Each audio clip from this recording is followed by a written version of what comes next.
बुढ़ापा। पति पत्नी आने वाले त्योहार की खरीदारी को लेकर बहुत जल्दबाजी में थे। पति ने पत्नी से कहा, जल्दी करो, मेरे पास टाइम नहीं है, और भी जरूरी काम है ऑफिस का। दोनों घर से निकलने लगे। तभी बाहर बरामदे में बैठी बूढ़ी माँ पर उसके बेटे की नजर पड़ गई। वह माँ के पास जाकर बोला, माँ, हम लोग त्योहार की खरीदारी के लिए बाजार जा रहे हैं, आपको कुछ चाहिए तो मुझे बता दीजिए। माँ ने कहा, मुझे कुछ नहीं चाहिए बेटा। बेटे के बार बार बहुत जोर देकर कहने पर माँ बोली, ठीक है, तुम रुको, मैं अभी लिख कर लाती हूँ। उसके कुछ देर बाद माँ ने बेटे को कुछ लिखकर एक कागज थमा दिया। बेटा गाड़ी की ड्राइविंग सीट पर बैठते हुए अपनी पत्नी से बोला, देखा, माँ को भी कुछ चाहिए था लेकिन बोल नहीं रही थी। मेरे जिद करने पर लिस्ट बना कर दी है।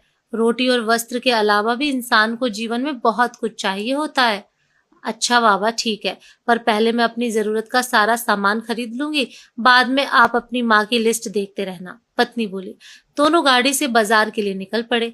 4 घंटों तक पूरी खरीदारी करने के बाद पत्नी बोली, मैं तो बहुत थक गई हूँ, कार में एसी चलाकर बैठती हूँ, आप अपनी माँ का सामान उनका लिस्ट देखकर खरीद लो। माँ ने इस त्योहार पर क्या मंगाया है, जरा मुझे भी बताना। पति ने माँ का दिया हुआ कागज पत्नी को ही पकड़ा दिया। बाप रे, इतनी लंबी लिस्ट, पता नहीं क्या क्या मंगवाया है। और बनो श्रवण कुमार, कहते हुए पत्नी गुस्से से पति की ओर देखते हुए वापस उसे लिस्ट पकड़ा दी। पर ये क्या, पति की आंखों में आंसू। लिस्ट पकड़े हुए हाथ सूखे पत्ते की तरह कांप रहा था। उसका पूरा शरीर बेसुध था। पत्नी बहुत घबरा गई। क्या हुआ, ऐसा क्या मांग लिया तुम्हारी माँ ने, कहकर पति के हाथ से पर्ची झपट ली। हैरान थी पत्नी भी, क्योंकि इतनी बड़ी पर्ची में बस चंद शब्द ही लिखे थे। उस कागज में लिखा था, मेरे कलेजे के टुकड़े, मेरे आंखों के तारे, मेरे बेटे, मुझे इस त्योहार पर, क्या किसी भी त्योहार पर, कभी कुछ नहीं चाहिए। फिर भी तुम जिद कर रहे हो, तो अगर शहर की किसी दुकान में अगर मिल जाए तो फुर्सत के कुछ पल मेरे लिए लेते आना, क्योंकि ढलती हुई सांझ हूं अब मुझे गहराते अंधियारे से डर लगने लगा है, मुझे अकेलेपन से डर लगने लगा है।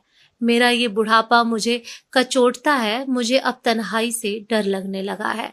तो जब तक मैं जिंदा हूँ, जब तक मेरी सांसें चल रही हैं, जब तक मेरी धड़कनों से आवाज है, कुछ पल बैठा कर मेरे पास। कुछ देर के लिए ही सही, बांट लिया कर मेरे बुढ़ापे का अकेलापन। बिन दीप जलाए ही रोशन हो जाएगी मेरी जीवन की ये काली सांझ। कितने साल हो गए बेटा तुझे स्पर्श नहीं किया। एक बार फिर से आ, मेरी गोद में सर रख और मैं ममता भरी हथेली से सहलाऊं तेरे सर को। एक बार फिर से इतराए मेरे हृदय, मेरे अपनों को करीब, बहुत करीब पाकर, और मैं मुस्कुरा